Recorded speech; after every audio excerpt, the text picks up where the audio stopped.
Em menos de 24 horas, algo que tem sido profetizado há mais de 2000 anos pode acontecer. Neste exato momento em que você está assistindo este vídeo, sinais inequívocos se alinham diante dos nossos olhos, cumprindo profecias milenares que anunciam o evento mais impactante de toda a história humana.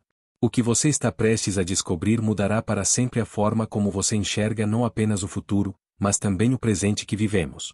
Enquanto assistimos juntos essa história impactante, peço que você já deixe seu amém nos comentários e se junte a essa comunidade de buscadores da verdade, clicando no botão de inscrição. Há 2000 anos, quando Jesus caminhava pelas estradas empoeiradas da Judeia, ele não apenas curava os enfermos e pregava sobre o reino dos céus.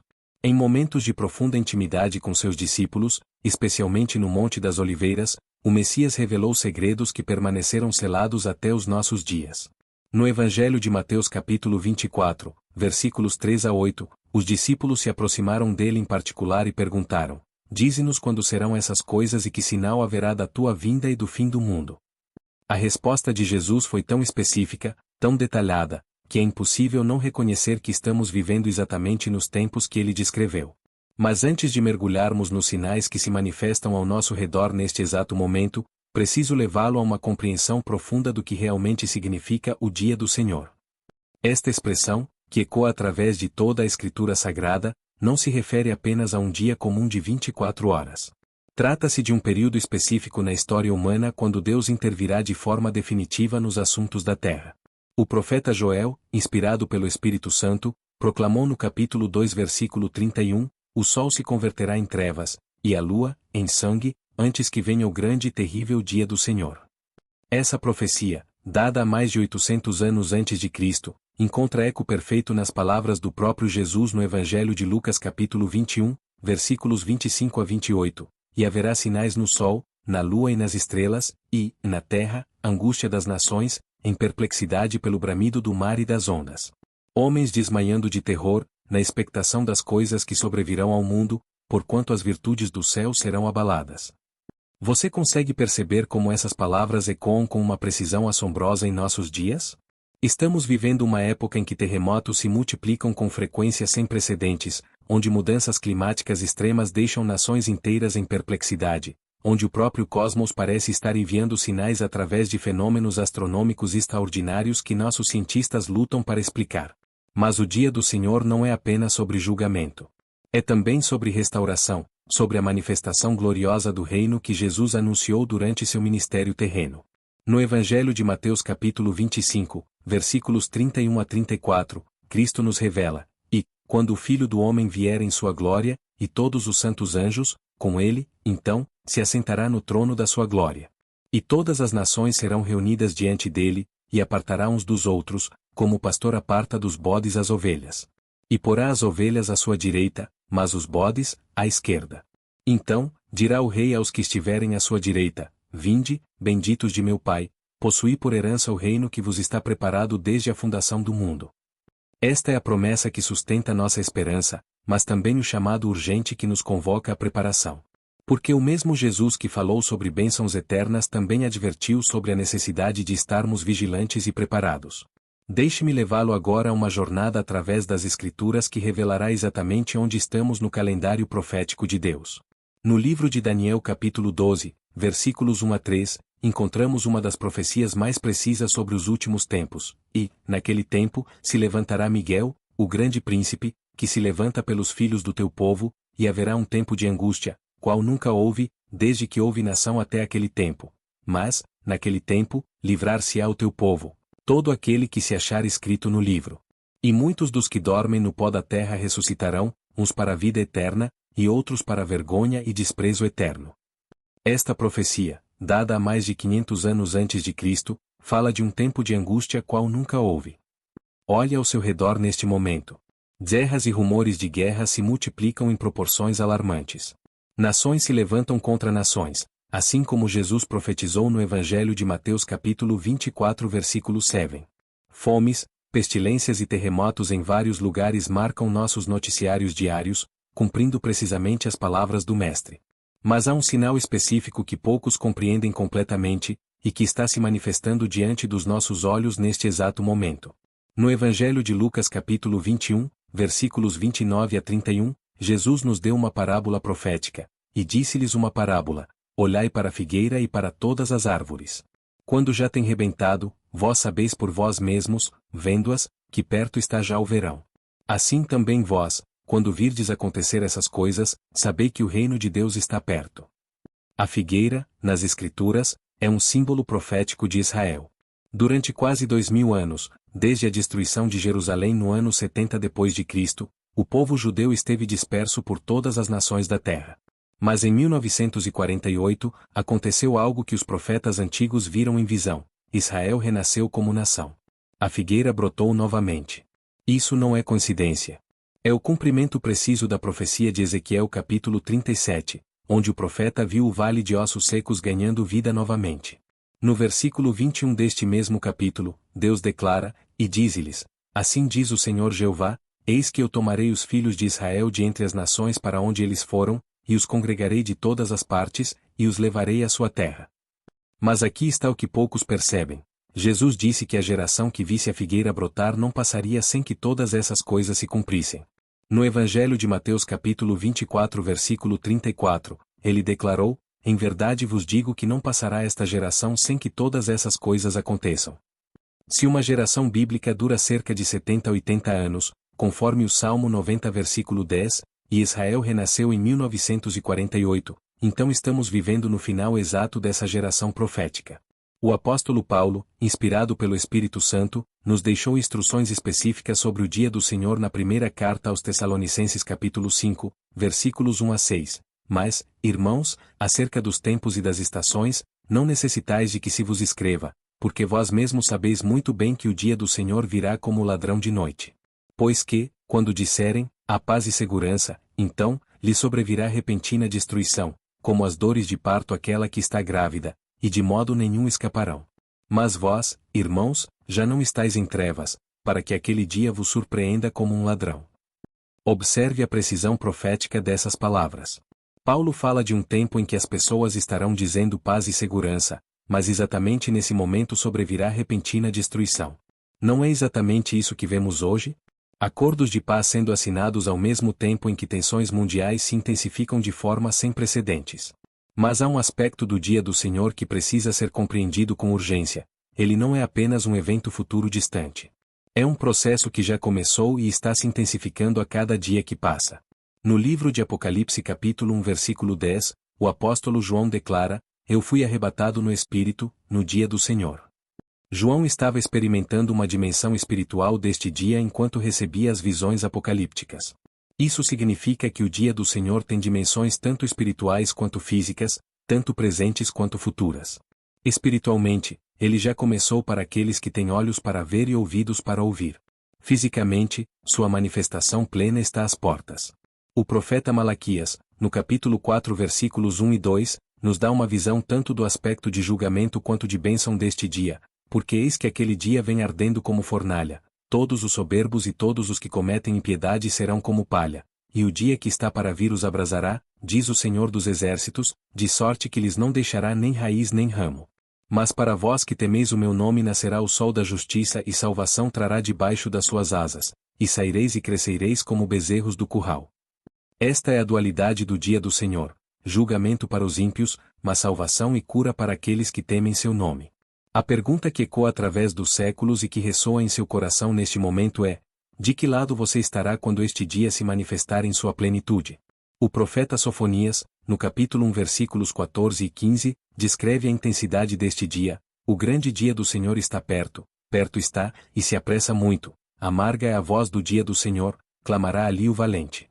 Aquele dia é dia de indignação, dia de tribulação e de angústia, dia de alvoroço e de assolação, dia de trevas e de escuridão, dia de nuvens e de densas trevas. Mas por que Deus permitirá tal intensidade?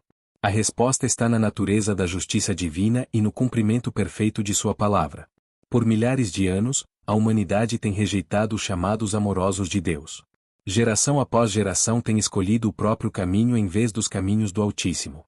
O dia do Senhor representa um momento quando a paciência divina, que Pedro nos diz no 2ª carta capítulo 3 versículo 9 que não retarda a sua promessa, ainda que alguns a tenham por tardia, chegará ao seu fim estabelecido. No entanto, mesmo em meio ao julgamento, o coração de Deus permanece voltado para a salvação. O profeta Joel capítulo 2 versículos 12 e 13 proclama: Ainda assim, agora mesmo diz o Senhor, convertei-vos a mim de todo o vosso coração, e isso com jejuns, e com choro, e com pranto. E rasgai o vosso coração, e não as vossas vestes, e convertei-vos ao Senhor, vosso Deus, porque Ele é misericordioso, e compassivo, e tardio em se irar, e grande em beneficência, e se arrepende do mal. Esta é a mensagem de esperança que ressoa através de toda a profecia bíblica sobre os últimos tempos. Mesmo nos momentos mais sombrios, a porta da salvação permanece aberta para aqueles que se voltam para Deus com coração sincero.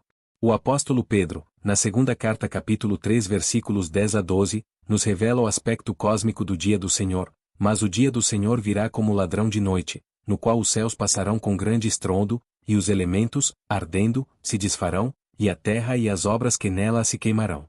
Havendo, pois, de ser assim desfeitas todas essas coisas, que pessoas vos convém serem santo trato e piedade, aguardando e apressando a vinda do dia de Deus, em que os céus, em fogo, se desfarão, e os elementos, ardendo, se fundarão.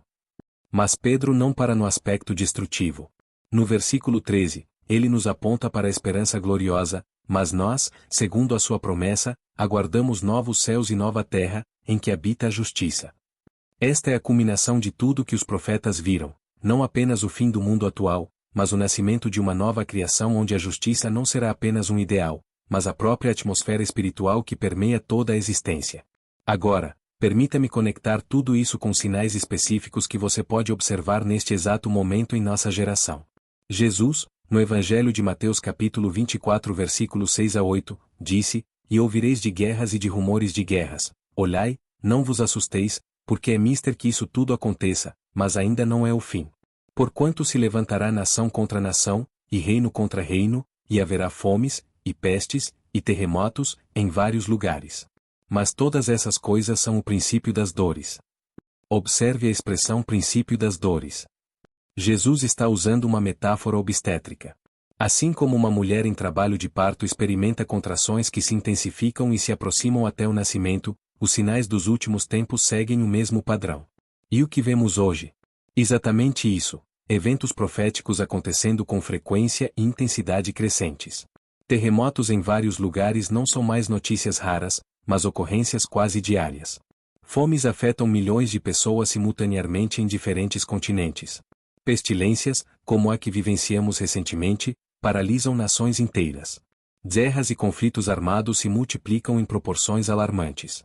Mas há um sinal ainda mais específico que Jesus mencionou no Evangelho de Lucas capítulo 17 versículos 26 a 30. E, como aconteceu nos dias de Noé, assim será também nos dias do Filho do Homem. Comiam, bebiam, casavam e davam-se em casamento, até ao dia em que Noé entrou na arca, e veio o dilúvio e os consumiu a todos. Como também da mesma maneira aconteceu nos dias de Ló. Comiam, bebiam, compravam, vendiam, plantavam e edificavam. Mas, no dia em que Ló saiu de Sodoma, choveu do céu fogo e enxofre e os consumiu a todos. Assim será no dia em que o Filho do Homem se há de manifestar. O que caracterizava os dias de Noé e de Ló? Era a normalidade aparente da vida cotidiana contrastando com a corrupção moral e espiritual profunda. As pessoas continuavam suas atividades rotineiras, completamente alheias ao julgamento iminente. E não é exatamente isso que vemos hoje? Uma sociedade que continua em suas atividades normais, mas que ao mesmo tempo experimenta uma degradação moral sem precedentes. No livro de 2 Timóteo capítulo 3 versículos 1 a 5, Paulo profetiza sobre as características dos últimos dias. Sabe, porém, isto, que nos últimos dias sobrevirão tempos trabalhosos, porque haverá homens amantes de si mesmos, avarentos, presunçosos, soberbos, blasfemos, desobedientes a pais e mães, ingratos, profanos, sem afeto natural, irreconciliáveis, caluniadores, incontinentes, cruéis, sem amor para com os bons, traidores, obstinados, orgulhosos, mais amigos dos deleites do que amigos de Deus, tendo aparência de piedade, mas negando a eficácia dela. Cada característica descrita por Paulo há quase 2000 anos pode ser observada de forma predominante em nossa sociedade atual. Isso não é coincidência, é o cumprimento preciso da profecia bíblica. Mas o sinal mais extraordinário de todos está relacionado ao conhecimento e à velocidade. No livro de Daniel capítulo 12 versículo 4, o profeta recebe esta instrução: E tu, Daniel, Fecha estas palavras e sela este livro, até ao fim do tempo. Muitos correrão de uma parte para outra, e a ciência se multiplicará. Muitos correrão de uma parte para outra. Não é exatamente o que vemos com os meios de transporte modernos? A ciência se multiplicará. Não estamos vivendo exatamente a era da explosão do conhecimento, onde a informação se duplica em períodos cada vez menores. Daniel estava vendo nossa geração. Ele estava profetizando sobre os dias em que você e eu estamos vivendo neste exato momento. O que isso significa para você, que está assistindo este vídeo agora? Significa que estamos vivendo no momento mais extraordinário da história humana. Significa que eventos pelos quais santos e profetas ansiaram por milhares de anos estão se desenrolando diante dos nossos olhos. Mas também significa que a preparação espiritual não é mais opcional, é urgente. Jesus, no Evangelho de Lucas capítulo 21 versículos 34 a 36, nos adverte: e olhai por vós, não aconteça que os vossos corações se carreguem de glutonaria, de embriaguez, e dos cuidados da vida, e venha sobre vós de improviso aquele dia. Porque virá como um laço sobre todos os que habitam na face de toda a terra. Vigiai, pois, em todo o tempo, orando, para que sejais havidos por dignos de escapar de todas essas coisas que hão de acontecer e de estar em pé diante do Filho do Homem. A preparação para o dia do Senhor não se trata apenas de conhecimento profético, embora isso seja importante. Trata-se de uma transformação completa do coração e da vida. Trata-se de viver cada dia na expectativa iminente de sua vinda, mas também na responsabilidade presente de representar seu reino aqui na terra. O apóstolo João, na primeira carta capítulo 3 versículos 2 e 3, nos revela: amados, agora somos filhos de Deus, e ainda não é manifestado o que havemos de ser. Mas sabemos que, quando ele se manifestar, seremos semelhantes a ele, porque assim como é o veremos. E qualquer que tem esta esperança purifica-se a si mesmo, como também ele é puro. Esta é a verdadeira preparação para o dia do Senhor, a purificação contínua da vida através da esperança viva na manifestação gloriosa de Cristo. Não é um evento para ser temido por aqueles que andam com Deus, mas o cumprimento de todas as promessas divinas e a realização de todas as expectativas do coração humano redimido. Se esta mensagem tocou seu coração e abriu seus olhos para a verdade, não hesite em expressar sua gratidão com um like, compartilhar essa luz com seus amigos e familiares, e inscrever-se para que possamos continuar a desvendar juntos os mistérios divinos. O tempo é curto, a hora é urgente, mas a esperança é certa. O dia do Senhor não é apenas um evento futuro, é uma realidade presente para aqueles que têm olhos para ver. Que Deus abençoe sua jornada de preparação e que você seja encontrado fiel quando ele se manifestar em sua glória.